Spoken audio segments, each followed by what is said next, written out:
briefly about Northanger Abbey that I think this is where the romantics get it. There's never been a big screen film treatment, or even a successful small screen treatment of this novel, because people get it so wrong. It is absolutely strictly satirical.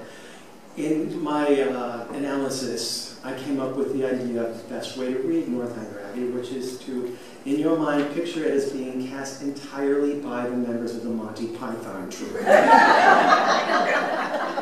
Most of them in drag, like I pictured Terry Jones as Catherine, he's the priest, and Mr. Tilney as what's his name? I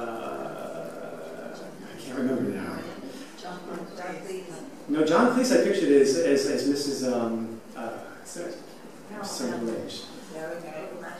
Eric Idle, yes, Eric Idle as Mr. Tilney, just the oil of Mr. Tilney. Mr. Tilney is the most unappealing of all of Austen's heroines. Really, he only falls in love with Catherine because he sees himself reflected in her eyes. He's, I really love him. He's just, he's such a bitch.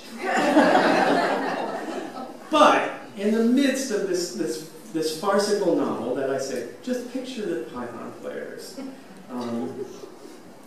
is a defense of the novel. This is, because I think this is Austen's most meta novel.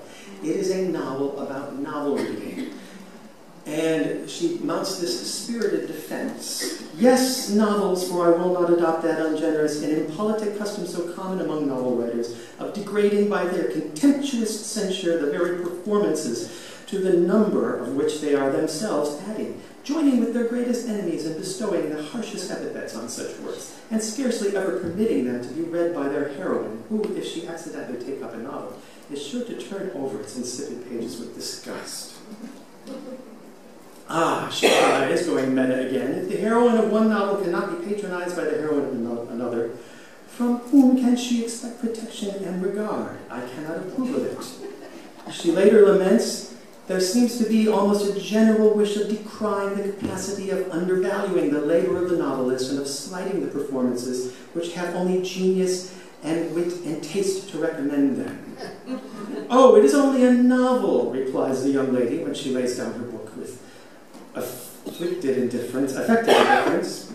It is only Cecilia, or Camellia, or Belinda, in short, only some work in which the greatest powers of mind are displayed, in which the most thorough knowledge of human nature, the happiest delineation of its varieties, the liveliest effusions of wit and humor are conveyed to the world in the best chosen language. Austen is playing a very sophisticated game here. She's mounted a spirited defense of her chosen art form, and a sound one, but she's done so in the pages of a novel in which her heroine, unlike those other heroines whose snooty derision she scoffs at, is a novel-devouring fanatic, and whose mind is so deranged by this illicit pastime that she almost can't function in the real world. In fact, she'll ultimately suffer very real consequences because of it. So what is Austen playing at?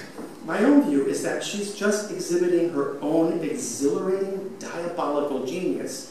Jane Austen issue a tub-thumping pronouncement on the excellence of the novel in rhetorically polished phrases like a member of Parliament, not without her alter ego, that other Jane Austen, slipping in behind her back to subvert her arguments within her own plot.